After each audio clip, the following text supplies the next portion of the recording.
Welcome back to Create Wealth Through Franchising Podcast and Kim Daly TV. In my studio today, all the way from Las Vegas, Chris Angel. All right, I'm just kidding. It's Chris Angel, but he's not the Chris Angel of Las Vegas. He's the Chris Angel of Raleigh, North Carolina, and the Era Group. Chris, welcome to the studio of Kim Daly TV. Thanks, Cam. Good to be here. How many times in your life have you heard that stinking joke? Yeah, I get it pretty much every day. It's always kind of funny. Even when I was in Las Vegas, I had to go to a pharmacy to pick something up, and I told her my name, and she kind of looked at me. And I was like, I get it all the time. So I joke around with it quite a bit. It's a pleasure to have you join me in studio all the way from Raleigh, North Carolina. So let's go back to the beginning of your story. What was happening in your life when you answered the call to franchising? It's unique, Kim, because I had owned a business on my own before and sold it back in 2013. It was a business I had started from scratch. I kind of did it on my own. It was an upscale bowling venue in Raleigh. I sold it to a national player. But, when you do it on your own, you kind of start from scratch. You realize that it's not easy. After I sold it, I went back to work for some companies and had a good run on that front. But I had an opportunity where one of the companies I was with went public and had the chance to second time in my career where stock options weren't wallpaper. It was actually worth something. Asked my wife, I said, I'd like to buy another business. So at this time, I was fortunate enough that started looking at trying to find another business, met a franchise consultant. And I hadn't given it much thought, but when I started diving through it and learning more about franchising, it and having owned a previous business, it made so much sense because you're getting in a model that's proven, you're getting in a system and processes are already in place. For me, I found the perfect fit with a national or international group that had a lot of history and successes with it. And so for me, it was much easier this time around to say, if I'm going to own another business, to buy a franchise was kind of a no brainer for me. I mean, you step in, you run the model, you run the process, you have a lot of existing people to help you. And it could not have worked out better for me. It was a great, great choice for me. And ironically, I met my franchise consultant called me this morning. I've been doing this for over 3 years. We stay in touch. And I just told him, it's been life changing for me. It's one of the best things I've ever done. I've had a lot of fun doing it, so I highly recommend it. When people say that franchising has changed your life, franchising has changed my life. So we have that in common, Chris. And I love that you used an experienced franchise, not even just a franchise. Oftentimes my followers have heard me say that the easiest people to convince of the true value of a franchise are former entrepreneurs. Because once you start a business from scratch, it's kind of like a once in a lifetime. I've been there, done that. And when you see all that you get for the price of a franchise fee, and how that just buys down your learning curves and buys up that ramp up speed, to your words, it's a no brainer. What's interesting, Kim, is I've been in this business for over 3 years, and a good friend of mine is an investment advisor, and I told him kind of what I'm doing right now, what I'm making, and he goes, Chris, it's rare. He goes, I've ever met a business owner to go from kind of nothing to where you are in that short of time frame. And, having owned a previous business, it's no, that's not for everybody. It's a testament of I think the franchise, the group that I picked was a perfect fit. It was a good model, but it allowed me to get there much quicker than I ever could have done on my own. So let's talk about going from this upscale bowling. Did I hear you correct? A That's right. bowling alley business Yeah. to being a business to business, basically consultant, an expense reduction consultant. So, what is that perfect fit? What were the characteristics that you saw in the Era group that made you say, this is the business for me? Because it's so different. It is, but at the same time, I sat in the CFO seat and I was one of the finance officers when we were in the bowling venue.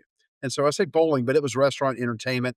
It was a multi-million-dollar a year business, but I was the one responsible for not just the sales and marketing, but also the finances of the business. I had a partner that managed the operations. But when I was in the finance seat, when you're starting up at some point, you have to get the profitability and dealing with the banks and all the other things as a business owner that are challenging. In that business, it was fascinating because you pay a lot of people before you pay yourself. When I talked to Bill, I mean, I kind of told him because I've been down that path before. We had cost of goods, we had labor, we had landlord, we had a lot of things that added up to where you had to pay before you get to yourself. So I told Bill, I said, I can't get into something for me personally. My wife wouldn't allow me to go down the path of that same journey. And I said, I need to find a business where, I can start it. And the consulting business for me made sense because again, we're helping companies to manage their expenses, and I was doing that. And so it was a good fit for me. I had a 25 plus year sales background. And so again, it helped me to kind of step in there because I had a history of doing that. And so there was just a lot of the perfect fit in a sense where, you have to be a salesperson, but I'm also helping companies to manage expenses and try to find profitability. Part of my background is just processes. And so helping a lot of these executives look at how can we help beyond just saving money. There's a lot of other value adds that we provide to them as a consultant that just kind of it was the culmination of most of my career kind of wrapped up into this one franchise. I looked at a lot of different ones, but this one just kept jumping off the charts. Again, I could not be more happy about the choice that I made because it really has been a phenomenal fit. Yeah. It's the value of a really good experienced franchise consultant that's a good listener and knows what options are out there. Because would you agree, Chris Angel, that this is not a business that would have jumped off of a list if you were looking at a top 500 list of franchises? You start doing this. I mean, I think most people when they're trying to buy a business or buy into like being on their own, I mean, you have different perceptions about what you really want. And there was great. I mean, to your point, I had multiple conversations with Bill and just said, a couple of them he brought to me, and I look at him and go, probably not a fit. But then, he kept working and listening and finding and then presenting me options. And then it got to the place where I'm like, we narrowed it down to where, okay, I got down to the final probably three, and they all were good fits. But this one in particular, when I sat back and reflected on my history, made the most sense for me. And let's talk about the quality of life difference, right? So going from a business that's 7 days a week, mostly busy, probably nights and weekends, to a Monday through Friday day job. No, I mean, you definitely, when you're on your own, but you also get to choose. I used to say when I ran my own business that I will take time over money. And I say that in the sense where when you're running your own business, you have more control of your destiny by saying, when do I want to work? How do I want to work? What I want it to be.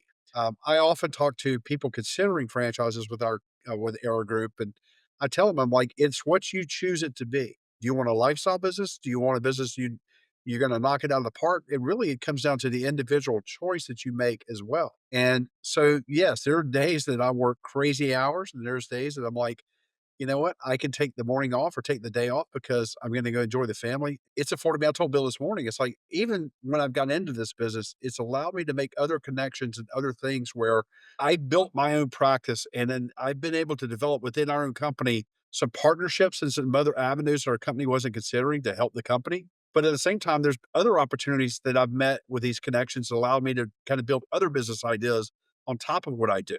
And so you find that some of these business owners, you start down one path, and I highly recommend stick to your knitting to begin with, get success. Don't try to do too much of too many things. But you get to a place where after a couple of years where you have a nice continuity and consistency in your business and cash flow to where you can start considering what else can I do? What are other ideas that can add value to not only my current franchise, but for some other things that I'm looking to do as well. Yeah, I like it a lot. And I also just wanted to go back and fill in the gap too that if you had a 25-year, career in sales, you probably enjoyed that role because for so long, and that's going to be the primary skill set that you're using every day, and you're out and about meeting people and networking with people and engaging with people. And then compare that a little bit to, again, the bowling alley, which maybe if you were the CFO or you were in the C suite, you weren't on the floor of your bowling alley. Nobody probably knew you were the owner of that business versus here, everybody knows you, correct? They do. There's a lot of uniqueness in that. When I was in the sales background, a lot of what I sold at the time was kind of, what have you done for me lately? It was the type of thing. I was in software sales. You can go from the hero to go from year to year because when you work for somebody else, you have a good year, and the next thing you know, you work for a company, and then they come back and say, "We're going to increase your quota, decrease your territory," and then you're like, "Okay, great. I just blew it out this year, but next year I'm going to struggle to make it because of all these factors that are out of my control." I used to laugh. I'm like, "Do they make their quotas based on a dartboard? They're literally throwing it up and saying this is what your number's going to be."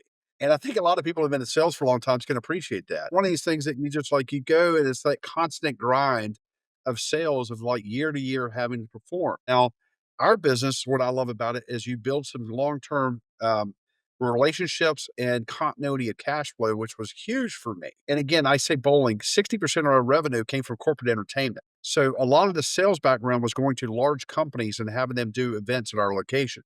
I used to joke, I met more celebrities and C suite people in 3 years of doing that than in my 25 years out of it. because we just had people that would show up and I mean, I could go down a litany of different people. There's Harry Connick and just professional athletes and things and people that own like these, epic games is in our backyard. And we hosted one of their events and they're the ones that have Fortnite. And, they happen to rent our entire facility out for one night. And there's just things like that, it was fun, but it was also, I recognized that was a stressful business. What I'm in right now within this franchise, and again, I had to evaluate what was most important for myself and our family using my skill sets and what having historical learnings to say, what could I do different this go round? And I think that's where, again, I've kind of found what for me was a very good fit. Yep. And going back to your comment about the cash flow piece. So, with this business, since you're home based, because you're not, that doesn't necessarily mean you're working from home, but no one's coming to you. You're going out and driving that activity into the community. You don't have a brick and mortar location with a lease. You don't have all of the things that a lot of people think about when they think franchising, right? I often get the question, well, do you own a franchise camp? So, we are just like the franchise as franchise consultants. And so what they're asking me is they expect it to look like a Jersey Mike's, right? Or Chick-fil-A. It doesn't have to look like that. And that was the joy of bringing the Era Group into my podcast and interviewing a couple of you because I want to expand the mindset of my listeners. So you understand that if you're on the sideline and you're like, gosh, I really love the idea of a franchise, but I'm not interested in Subway, Kim. I don't want to have a big brick and mortar location. There are lower investments that allow you to be more nimble, that allow you to make up your own schedule, that allow you to have a Monday through Friday or less than work week from the beginning, that allow you to make whatever it works for your life or unlimited amounts of money. And all of those characteristics would be true of this particular business and a lot of other ones, including mine. Is that true, Chris? 100%. And I believe for me, it was again because I saw some that would have a high capital investment and having built when we had the entertainment venue before, I mean, it was a multi-million dollar investment, and but this, when I came into it, it was not that. I didn't want anything with a lot of expense. When I say you have to pay a lot of other people, yeah, I work from home, I have the flexibility. I didn't wanna have a lot of other expenses I had to pay. Now, the benefit of running a business, as you know, is that you get to there's a lot of things I had a good call with my CPA yesterday, and, like, that's the beautiful thing about running your own business. There's a lot of things in your business that become business expenses versus personal expenses. But, I have the flexibility, my wife's down the hall, my kids are down the hall. I get to go see them when I want to. But yeah, to your point, it's like I can drive and own a business without an exorbitant amount of money to get into it. And I think that was probably the surprise to me when Bill started presenting opportunities to me was I guess there's a perception that everything is like you said at McDonald's or a Subway or they're very expensive. And I think that's where I was pleasantly surprised once we kind of narrowed down and started seeing that there's a lot of different price points to get into the business. For me, it was, I knew kind of what I wanted to spend to get in. It met my criteria in terms of like minimal expenses. I knew there was significant upside, which I'm achieving in a very short order. And so from that standpoint, it could not have worked out better for me. Now it's, I'll be clear too that not everybody that gets into like just because you buy in there, it comes down to the individual to make it happen. And you can take two people in the same city in the same franchise, and they will not always have the same results. And why is that, Chris Angel? I think part of it is work ethic and somebody knowing that you have to be persistent, you have to be patient, you have to understand that it is work that you have to, it's amazing for me, Kim. Sometimes people come in and you can't be expected that things are just going to be handed to you. You have to go and make it happen. And it's amazing that some people come in and feel like, my brother owns some franchises, and we talk about this all the time where he sold one and the person that bought it called up and he said, "What are you doing?" He goes, "Are you adding new clients?" He goes, "No." He goes, "People aren't calling me." I'm like, "What do you mean? You gotta go find them. You can't just expect these people are gonna just show up at your door." And it's just like, you have to work. And so, yes, it is a job, but it is different like in anything else because you have control of that. And again, I go back to you make it what you want. There's people in our franchise, in our group, that live a lifestyle business. They make decent money, but they're working 15, 20 hours a week. They're in a stage in life, that's what they want to do. Now, we have other people in our business that work 50, 60 hours a week and they're making seven figures. Multi-millions. Yeah, they're Yeah, making very big money, and I'm like, but it's their choice, and that's the part I loved about our business, is you can kinda determine what you want it to be, and I think that's true for anybody. Most business owners, you have some that are more driven than others, and depending on what you want. there's so many things in there I wanna like, it's so good. Because, it's fun when people hear it from somebody else other than Kim Daly. If you're a follower of Kim Daly, perhaps you've heard many of the things that Chris has said through other videos or through podcast interviews, but here you're hearing it from a franchisee himself, right? That 2 people in the exact same franchise with the exact same training and the exact same environment will produce 2 very different results, and this speaks to why I have so many videos about why earnings claims absolutely do not matter.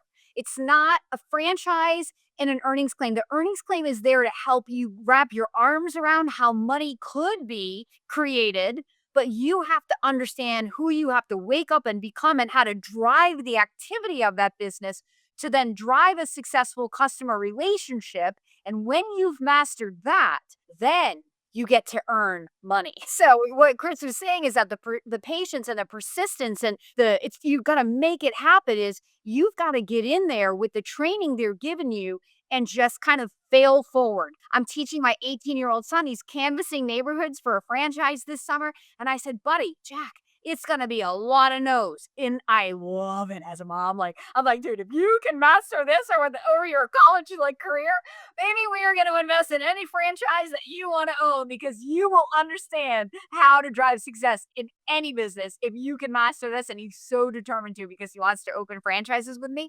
But I'm like, you got to be ready to hear no over and over and just put it in your mind. And maybe it's 1 out of 20 that's going to say yes to you. Who cares? We're not listening to the 19, we're waiting for the one. And you got to have that tenacity and whatever those skills are that you need to master that business. That's the work that you have to be willing to do.